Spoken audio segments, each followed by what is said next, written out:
Hello എല്ലാവരും എന്ത് പറയുന്നു? സുഖാന്ന് വിശ്വസിക്കുന്നു. മീയാണിന്ന് സൺഡേ മോർണിംഗ് വ്ളോഗാണ് കേട്ടോ. ഒത്തു പിടിച്ചാൽ മലയും പോരുന്നു പറഞ്ഞ പോലെയാണ് സൺഡേ മോർണിംഗ്സ്. എല്ലാവരും അടുക്കളയിലൊക്കെ ഉണ്ടാവും.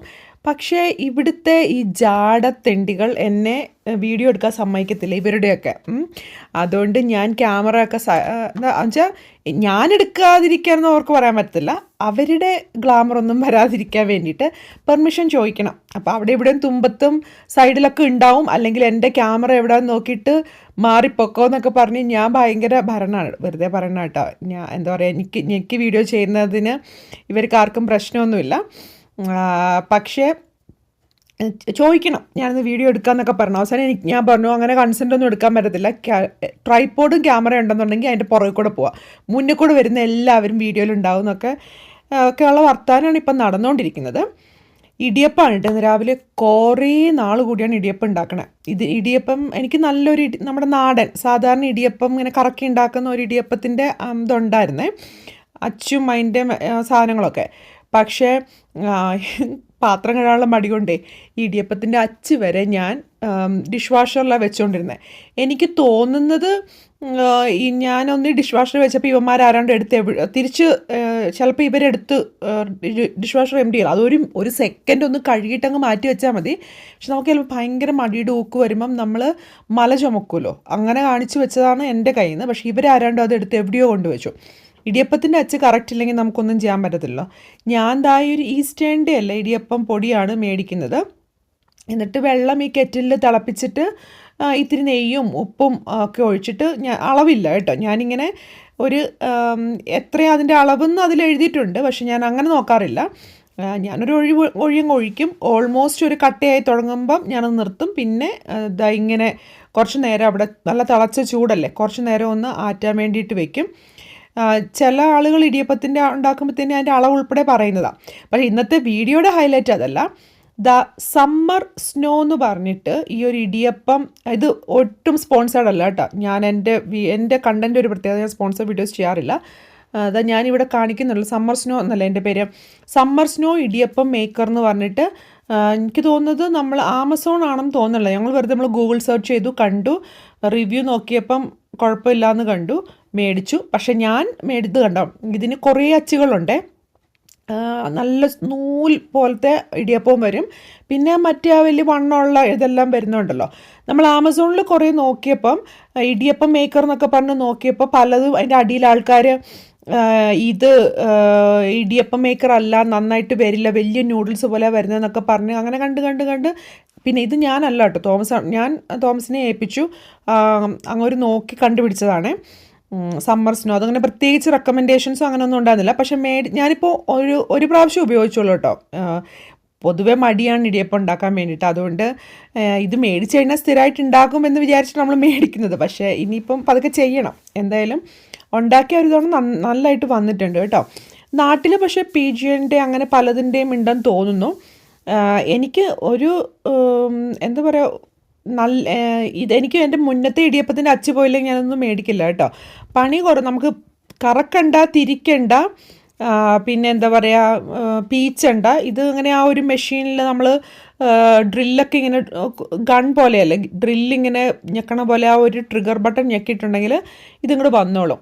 പക്ഷെ എൻ്റെ ഒരു അഭിപ്രായത്തിലുണ്ടല്ലോ, കുറച്ചും കൂടെ വലിയ ഒരു അണ്ടാവ് പോലത്തെ ഒരു ഇത് വേണം. നമുക്ക് ആകെ ഒരു 2-2.5 ഇടിയപ്പമേ പിഴിയാൻ പറ്റത്തുള്ളൂ.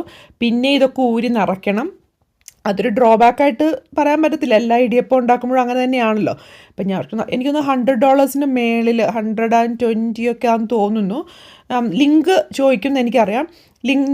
ലിങ്ക് ഇല്ല കേട്ടോ.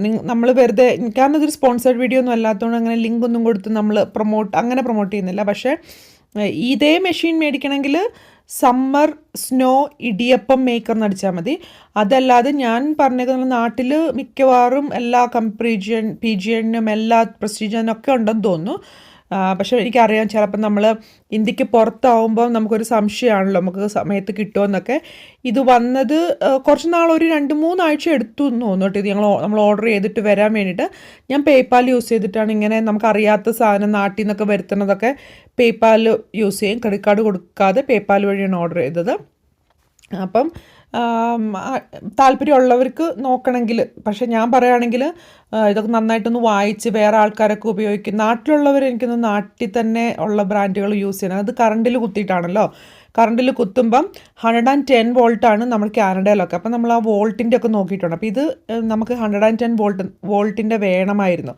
നാട്ടിൽ ഞാനിനി പോകുമ്പം 110ൻ്റെ വേറെ ഒക്കെ കിട്ടുമെന്ന് നോക്കാം. പക്ഷെ നമുക്ക് ഒരെണ്ണം ഉണ്ടെങ്കിൽ ഇത് നല്ല നല്ല സ്റ്റേഡി ആയിട്ടുള്ളൊരു സംഭവമാണ്.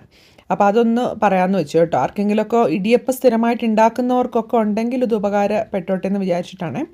അപ്പം ഞാനിതൊക്കെ ചെയ്യുന്ന സമയത്ത് തോമസ് അവിടെ കാപ്പിയും ചായയൊക്കെ ഉണ്ടാക്കുന്നുണ്ട്. ഞാനപ്പം ഇത് ഇങ്ങനെ ഓരോ തവണ ഇടാനുള്ള ഇതായിട്ടങ്ങ് വെക്കുകയാണ് കേട്ടോ. ആദ്യം കുറച്ച് നേരം അവിടെ ഒന്ന് ചെറുതായിട്ട് തണുക്കാൻ വെച്ചു. എന്നിട്ട് ഉരുട്ടിയിട്ട് ഓരോ തവണയും നമുക്ക് അതിൻ്റെ ആ ഒരു എന്താ പറയുക, ആ ഒരു പാത്രം ഉണ്ടല്ലോ, ഈ വലതുവശിരിക്കുന്ന ആ പാത്രത്തിനകത്തോട്ട് ഇടാൻ പറ്റുന്ന അതുപോലത്തെ ഉരുളകളാക്കി വെച്ചേക്കും. അതല്ലെങ്കിൽ എപ്പോഴും നമ്മളിങ്ങനെ പിടിച്ചുകൊണ്ടിരിക്കണമല്ലോ. അപ്പം ഞാൻ ഇടിയപ്പവും ഇഡ്ഡലിയൊക്കെ ഉണ്ടാക്കണ ഈ ഒരു പാത്രത്തിൽ തന്നെയാണ് കേട്ടോ. അപ്പം ഞാൻ വിചാരിക്കുന്നത് ഇനി പതുക്കെ ഒരു വേറൊരു സ്റ്റീമർ ഞാൻ കണ്ടിട്ടുണ്ട്, നമുക്ക് ഒറ്റ നൂൽപുട്ട് പോലെ വലുതായിട്ട് ഉണ്ടാക്കാൻ പറ്റുന്നത്. അപ്പം ഞാൻ പതുക്കെ അത് മേടിക്കും. പക്ഷെ വെക്കാൻ ഇനി സ്ഥലമല്ല. കുറേ ഞാൻ പാത്രങ്ങൾ മേടിക്കുമ്പോൾ എപ്പോഴും ഓർക്കൂട്ടോ, എവിടെ കൊണ്ട് ആദ്യം വെക്കും. ഏതെങ്കിലും ഒരു പാത്രം ഉണ്ടെങ്കിൽ ആ പാത്രം വെച്ച് 2-3 കാര്യങ്ങൾ ചെയ്യാൻ പറ്റുമെങ്കിൽ അത് തന്നെ സ്റ്റിക്ക് ചെയ്ത് നിർത്താം. പിന്നെ എൻ്റെ സ്റ്റീൽ പാത്രങ്ങൾ നല്ല തിളങ്ങി നല്ല ഭംഗിയായി വൃത്തിയായി തന്നെ ഇരിക്കും. നമ്മൾ അടുപ്പത്തൊന്നും വെക്കണില്ലല്ലോ, അപ്പോൾ കരി പിടിക്കും. അങ്ങനെ ഒരു എസ്തെറ്റിക്കലി നമുക്കൊരു ബാഡായിട്ട് തോന്നത്തുമില്ല. അതുകൊണ്ട് ഞാനിപ്പം ഇടിയപ്പത്തിൻ്റെ ഇതിൽ തന്നെയാണ്, ഇഡിലടി ഇതിൽ തന്നെയാണ് ഇടിയപ്പമൊക്കെ വെക്കണത്. പക്ഷെ മേടിച്ചപ്പോൾ എനിക്കൊരു അബദ്ധം പറ്റി. എൻ്റെ ഇടിയപ്പത്തട്ട് ഞാനത് കാൽഗറിലൊരു കടയിൽ നിന്ന് മേടിച്ചാണ്. അതിന് സാധാരണ നമ്മൾ ഈ ആവിത്തട്ട് ഉണ്ടാവില്ല, ആവി വെക്കണ തട്ടില്ല. അപ്പം അങ്ങനെ ഒരു തട്ട് ഞാൻ പതുക്കെ നോക്കണുണ്ട്. അതാ ഇത് കണ്ടോ, നല്ല എനിക്ക് തോന്നുന്നു ഞാൻ ക്യാമറ അടുത്ത് വെച്ചും വെക്കുന്നുണ്ട്. ഇത് പഠിച്ചു വരുന്നേ ഉള്ളൂ കേട്ടോ. നമ്മൾ അങ്ങോട്ട് മെഷീൻ ട്രിഗർ തുടങ്ങിക്കഴിഞ്ഞാൽ ബ്രന്ന് അങ്ങോട്ട് വന്നുകൊണ്ടിരിക്കും. അപ്പോൾ കൈ വെച്ച് നമ്മളതൊരു കോർഡിനേഷനൊക്കെ എനിക്ക് കിട്ടി വരുന്നതേ ഉള്ളൂ. ഇതെന്താ സംഭവം എന്ന്. 2 ഇഡ്ഡലി തന്നെ അങ്ങോട്ട് 2 ഇടിയപ്പം തന്നെ അങ്ങ് പിഴിഞ്ഞു കഴിഞ്ഞപ്പോൾ അത് കഴിഞ്ഞു. അപ്പോൾ അടുത്ത എണ്ണ എനിക്ക് അതൊരു മെനക്കെട്ട പണിയായിട്ട് തോന്നി കേട്ടോ. പക്ഷേ അത് മെഷീൻ്റെ ആവില്ല, എല്ലാ മെഷീനും അങ്ങനെ തന്നെയാവും. അല്ലെങ്കിൽ ഞാൻ ഭയങ്കര തിക്കായിട്ട് കുറേ ലെയേഴ്സ് ഉണ്ട് എൻ്റെ ഇടിയപ്പത്തിന്. ഇവർക്ക് തേങ്ങ ഇട്ടതിനെക്കാട്ടിലും ഇവർക്കിഷ്ടം തേങ്ങ ഇടാണ്ട് ഉള്ള കറിയാണ്. തോമസ് ഇവർ തൃശ്ശൂർ, ഞാൻ മുന്നേ ഇത് പറഞ്ഞിട്ടുണ്ട്, ഞങ്ങളുടെയൊക്കെ നാട്ടിൽ തേങ്ങ ഫുൾ ഇടിയപ്പം എന്ന് പറഞ്ഞാൽ തന്നെ തേങ്ങയാണ് അതിനകത്തും പുറത്തും ഒക്കെ. അപ്പം ഞാനിപ്പോൾ കഴിക്കാറില്ല. ഇത് ഫുൾ കാർബല്ലേ, എന്തിന് അടിച്ച് കയറ്റി കഴിക്കണതുകൊണ്ട് ഞാൻ കഴിക്കില്ല. പിന്നെ കഴിക്കുന്നവരുടെ താല്പര്യത്തിനും കൊടുത്തോട്ടെ എന്ന് വെച്ചു. അപ്പം തോമസ് എൻ്റെ പുറകിൽ വാക്യൂം ചെയ്തുകൊണ്ടിരിക്കുകയാണ്. എന്നാണെന്നറിയോ, നമ്മൾ നമ്മുടെ റോബോ വാക്യൂം ഒക്കെ വിട്ടു. ഇതിപ്പോൾ എന്താ ഞാൻ ചെയ്യുന്നതെന്ന് മനസ്സിലായോ? ഈ ഒരു മെഷീൻ കണ്ട ആ വടി പോലത്തെ സാധനം ഇനി പുറകോട്ട് പോകണം, എന്നാലല്ലേ നേരെ വെക്കാൻ പറ്റുള്ളൂ. അപ്പം ഞാനിത് പിന്നെ എടുത്ത് വായിച്ച് നോക്കിയപ്പം ഫ്രണ്ടിലോട്ടും ബാക്കിലോട്ടും ഉള്ള അതിൻ്റെ ട്രിഗറുണ്ട്. അപ്പോൾ അത് പിടിച്ച് ഞെക്കി. അതായത് കണ്ടോ നിങ്ങൾ, ചെറിയ നൂൽപുട്ട് എന്നല്ല ഇതിന് പറയുന്നത് ചില സ്ഥലത്ത്. അപ്പോൾ ചെറിയ നൂല് പോലത്തെ വരണമെങ്കിൽ ചെറിയത് വെക്കുക. വന്നു കഴിഞ്ഞാൽ ഭയങ്കര സ്പീഡാണ് കേട്ടോ. അപ്പോഴാണ് ഇനിയിപ്പോൾ അടുത്ത പ്രാവശ്യം ഉണ്ടാക്കുമ്പോൾ ഇത്രയും തിക്ക് ലെയർ വേണ്ട. അതുകൊണ്ടായിരിക്കും ചിലപ്പം ഞാൻ 2 പിഴിയുമ്പം തന്നെ ഇത് തീരുന്നതെന്ന് എനിക്ക് തോന്നി. ഒറ്റ ഒരു ലെയർ പിന്നിച്ചിട്ട് തേങ്ങ, പിന്നെ അടുത്തൊരു ലെയർ അങ്ങനെയൊക്കെ ഉണ്ടാക്കുന്നെങ്കിൽ നമുക്ക് ഇത്ര ഉണ്ടാക്കേണ്ട ആവശ്യമില്ല. അപ്പോൾ അതിനിടയ്ക്ക് ഇത് തിന്നാൻ വന്നേക്കുന്നവരെ കൈ തട്ടി മാറ്റുന്നതാണ് കേട്ടോ. ഞാനങ്ങനെ എന്താ പറയുക, ചിലപ്പോൾ കാണുന്നവർക്ക് റൂഡായിട്ട് തോന്നും. പക്ഷേ ഇവനിതെടുത്ത് തിന്നും. കാരണം ഇത് ഓൾറെഡി നല്ല രസമാണല്ലോ ഇതിങ്ങോട്ട് വരുന്ന കാണാൻ വേണ്ടിയിട്ട്. അപ്പം നമ്മൾ കുറച്ച് അസേർട്ടീവായിട്ട് പറ്റില്ല എന്ന് തന്നെ പറയണം. ഞാൻ ചിലപ്പോൾ ഓർക്കും നമ്മുടെ എൻ്റെ വീട്ടിലൊക്കെ വീഡിയോ ഉണ്ടല്ലോ, ചിലർ വ്ളോഗ് ചെയ്യില്ലേ, ലൈക്ക് ഓൺ വോയിസ്. എൻ്റെ ഒന്നും ഓൺ വോയിസ് ചെയ്യാൻ പറ്റില്ല. എൻ്റെ നിൽക്കടാ, ഓടറ, ചാടറ, എന്തായി ചെയ്യണേ, ഇപ്പം ശരിയാക്കി തരും, അങ്ങനത്തെയൊക്കെ ബഹളങ്ങളായിരിക്കും കേട്ടോ. അതുകൊണ്ട് വോയിസ് ഓവറാണ് നമുക്ക് പറ്റിയെന്ന് എനിക്ക് തോന്നുന്നുണ്ട്. പിന്നെ ഇതിനൊരു 5-8 അച്ചുകൾ അതിനകത്തുണ്ട് കേട്ടോ. 5-8 അച്ച് ഞാൻ ഉദ്ദേശിച്ചത് ഇതാ ഞാൻ പറഞ്ഞത്, പെട്ടെന്ന് തീരുന്നത് കൊണ്ടേ എന്താ പറയുക, നമുക്കിങ്ങനെ ഇറിറ്റേഷൻ വരും. അപ്പോൾ ഞാൻ വിളിക്കുന്നു 1 മാസം കഴിഞ്ഞിട്ട് ഇടിയപ്പം ഉണ്ടാക്കി കൊടുക്കത്തുള്ളൂ എന്ന്. ഞാനിത് മേടിച്ചപ്പോൾ എൻ്റെ ഒരു വിചാരം എന്ന് പറഞ്ഞാൽ, ഇപ്പം എന്നെ ഇവന്മാരൊക്കെ വന്ന് സഹായിക്കും, അവർക്ക് തന്നെ ഉള്ളതാണല്ലോ, ഞാനത് കഴിക്കുകയില്ല. പക്ഷേ ഒറ്റ ഒരുത്തിനെ സഹായത്തിന് കണ്ടില്ല. പിന്നെ വേറൊരു കാര്യം വെച്ചാൽ ഞാൻ ആദ്യമായിട്ട് ഉണ്ടാക്കുകയല്ലേ, അപ്പോൾ എനിക്കും നമുക്ക് അങ്ങനെ ഉണ്ടല്ലോ, ഒരു പുതിയ ടോയ് കിട്ടുമ്പോൾ അടുക്കളയിൽ കിട്ടുന്ന ഇങ്ങനത്തെ സാധനങ്ങളൊക്കെ ഒരു പിള്ളേർക്ക് ടോയ് കിട്ടുന്ന പോലെയല്ല നമുക്ക്. അതുകൊണ്ട് ഞാനും അത്ര പുഷ് ചെയ്തില്ല. പക്ഷേ ഇതിങ്ങനെ ഇതിങ്ങനെ കയറ്റിയിട്ട് സൈഡിലോട്ടൊന്ന് ട്വിസ്റ്റ് ചെയ്ത് ലോക്ക് ചെയ്ത് വെക്കുകയാണ് ചെയ്യുന്നത്. അപ്പം ഞാൻ പറഞ്ഞു വന്നതെന്ന് പറഞ്ഞാൽ നമ്മൾ ഈ മാംഗോയുടെ ഒക്കെ ഷെഡിങ് ഓൾമോസ്റ്റ് കഴിഞ്ഞു. ഈ ഒരു സീസണിലെ ഷെഡിങ് കഴിഞ്ഞു. ഇനിയിപ്പം അടുത്ത ഷെഡിങ്ങിൻ്റെ സമയമാകുമ്പോഴത്തേക്കിന് നമ്മൾ എന്ത് ചെയ്യും എന്നൊക്കെ ഇങ്ങനെ ആലോചിക്കാം. പക്ഷെ അവൾ മിക്കവാറും നന്നായിട്ട് ഷെഡ് ചെയ്യുന്ന ഇതാണ്. ഞാൻ മുന്നേ പറഞ്ഞത്, നമ്മൾ ഷെഡ് ചെയ്യാത്ത ഗോൾഡൻ ഡൂഡിനെ തപ്പിപ്പോയിട്ട് ഇവൾ ഞങ്ങളെ മയക്കടിച്ച് എടുത്തതാണ്. ഇനിയിപ്പം ഞാൻ ഐസക്കിനെ ഇങ്ങനെ കാണിച്ചു കൊടുക്കുക, അകത്തോട്ട് പുറത്തോട്ട്. ഇതൊക്കെ പഠിപ്പിച്ചാലല്ലേ നമുക്കിനി അടുത്ത ഭാവിയിൽ ഗുണമുള്ളൂ. അപ്പോൾ തോമസ് നമ്മൾ ഹാൻഡ് ബാക്കും ഇപ്പോൾ ചെയ്യേണ്ട സമയമാണ്. അതല്ലെങ്കിൽ മിക്കവാറും ഇടിയപ്പത്തിൻ്റെ പണിയൊക്കെ തോമസ് ആണ് ചെയ്യുക. ഈ നിങ്ങൾ ആരുടെയും കയ്യിൽ ഇതുണ്ടെങ്കിൽ താഴെ കമൻറ്റിൽ പറയണേ. ഇതല്ല, ഈ ബ്രാൻഡിനെ കുറിച്ചല്ല ഞാൻ പറയണേ, ഇടിയപ്പം മേക്കറും ഉണ്ടെങ്കിൽ പറയണം. ബ്രാൻഡും ഗുണമുള്ളതാണോ എന്നൊക്കെ പറയണം. അപ്പോൾ അങ്ങനെയാണെങ്കിൽ മേടിക്കാൻ താല്പര്യമുള്ളവർക്കൊക്കെ ഉപകാരപ്പെടുമല്ലോ. ഞാൻ അങ്ങനെ യൂട്യൂബ് വീഡിയോസിലൊക്കെ കണ്ടിട്ടുണ്ടെങ്കിലും മിക്കവാറും ആളുകൾ അവരുടെ പ്രൊമോഷണൽ ആയിട്ട് ചെയ്യുമ്പോഴത്തേനും നമുക്ക് ഇച്ചിരി സംശയം അത് കൊള്ളോ ഇല്ലയോ എന്നുള്ളത്. എനിക്ക് പക്ഷേ നല്ല ഇഷ്ടമാണ് കേട്ടോ, ആളുകൾ അല്ലാതെ അവരുടെ തന്നെ കയ്യിൽ നിന്ന് കാശ് മുടക്കി മേടിച്ചിട്ട് അവർക്കിഷ്ടമുള്ള അഭിപ്രായം പറയണതാണ് എന്നെ സംബന്ധിച്ച് ഞാൻ കുറച്ചും കൂടെ എനിക്ക് റിലയബിളായിട്ട് തോന്നുന്നത്. അപ്പം നിങ്ങളുടെ കയ്യിൽ ഇനിയിപ്പോൾ ഇന്ത്യക്ക് പുറത്തുള്ളവരാണെങ്കിൽ ഏതെങ്കിലും ബ്രാൻഡ് ഉണ്ടോ നിങ്ങൾ ഉപയോഗിക്കുന്ന നല്ലതൊക്കെ ഉണ്ടെങ്കിൽ കമൻറ്റിൽ ഉറപ്പോൾ എല്ലാവർക്കും ഉപകാരപ്പെടുമല്ലോ. ഞാനിപ്പോൾ എന്തായാലും ഇനി ഒരെണ്ണം മേടിക്കില്ല. എനിക്ക് മേടിച്ചത് ഇഷ്ടപ്പെട്ടു കേട്ടോ, സമ്മർ സ്നോ കുഴപ്പമില്ല. അപ്പം ഇതിനെക്കാട്ടിൽ എന്താ പറയുക, 1 കിലോ മാവൊക്കെ ഇട്ടിട്ട് പിഴിയാൻ പറ്റണ മെഷീൻ ഉണ്ടെങ്കിൽ താഴെ പറഞ്ഞോളൂ കേട്ടോ. ഇതിന് ഒപ്പം തന്നെ ഞാൻ ആ ഒരു വീഡിയോ എടുത്തതിൻ്റെ ഇടയ്ക്ക് ഞാൻ പണികൾ ചെയ്തുകൊണ്ടിരിക്കുന്നുണ്ടായിരുന്നു. അതെന്ന് വെച്ചാൽ കടലക്കറിക്കുള്ള ഒന്നുമില്ല, സവോള, ഇഞ്ചി, വെളുത്തുള്ളിയും കറിവേപ്പിലയും ഒന്ന് നന്നായിട്ട് ഇതായപ്പം ചിക്കൻ മസാലയും ഇത്തിരി ഗരം മസാലയും മുളക് പൊടിയൊക്കെ ഇട്ടു. കടല ഞാൻ തലേ ദിവസം തന്നെ ഇതിൽ വെക്കും കേട്ടോ, നമ്മുടെ ഇൻസ്റ്റപോട്ടിൽ കടല വേവിക്കാൻ വേണ്ടിയിട്ട് ഡിലേ സെറ്റാക്കി വെക്കും. അപ്പം ഇൻസ്റ്റപോട്ട് ഒത്തിരി പേര് ചോദിക്കുന്നുണ്ട് ഇത് എന്തൊക്കെ കുക്ക് ചെയ്യാമെന്ന്. അത് റൈസ് കുക്ക് ചെയ്യാം, കറി കുക്ക് ചെയ്യാം, സാമ്പാർ കുക്ക് ചെയ്യാം, സോട്ടേ ചെയ്യാം. ജസ്റ്റ് ഇൻസ്റ്റപോട്ട് റെസിപ്പീസ് എന്നൊക്കെ അടിച്ചു കൊടുത്താൽ തന്നെ ഇഷ്ടംപോലെ ഇന്ത്യൻ റെസിപ്പി എന്നൊക്കെ അടിച്ചു കൊടുത്താൽ കിട്ടും കേട്ടോ. അപ്പോൾ അപ്പവും കടലക്കറിയും മുട്ട പുഴുങ്ങിയതുമായിരുന്നു ഇവർക്ക് ബ്രേക്ക്ഫാസ്റ്റിന്. ഞാൻ അതിനകത്ത് എൻ്റെ മുട്ട മാത്രം കഴിച്ചു. അപ്പോൾ ഇന്നിങ്ങനെ ഈ ഇടിയപ്പത്തിൻ്റെ ആഘോഷപരമായ പരിപാടിക്ക് പോയത് കൊണ്ട് ബാക്കി പണികളൊക്കെ കുറച്ച് മിച്ചമായിട്ട് കിടക്കുന്നുണ്ടായിരുന്നു. പാത്രം കഴുകി അടുക്കള വൃത്തിയാക്കി കഴിഞ്ഞാൽ പിന്നെ നമുക്ക് വൈകുന്നേരം ഉച്ചയ്ക്ക് കഴിക്കാനായിട്ട് വല്ലതും ഉണ്ടെങ്കിൽ അടുക്കള കയറുന്നുണ്ടെന്ന് കഴിക്കാൻ വന്നാൽ മതിയല്ലോ. അടുക്കളയിൽ കയറുക ഇറങ്ങുക എന്ന് പറഞ്ഞാൽ ഇപ്പം ഈ വീട്ടിൽ ഈ അടുക്കള എന്ന് പറഞ്ഞാൽ ഇങ്ങനെ നെഞ്ച് വിരിച്ചങ്ങ് നിൽക്കുകയാണ് വീടിൻ്റെ സെൻറ്ററിൽ. അപ്പോൾ അതൊന്നും മെനക്ക് കിട്ടിയില്ലെങ്കിൽ ഏറ്റവും തലവേദന വിഷമം നമുക്ക് തന്നെയാണ്. അപ്പോൾ ഇങ്ങനത്തെ കുക്കിംഗ് ഒക്കെ ചെയ്യുന്ന ദിവസം കുറേ പാത്രം കഴുകാനുണ്ടാവും.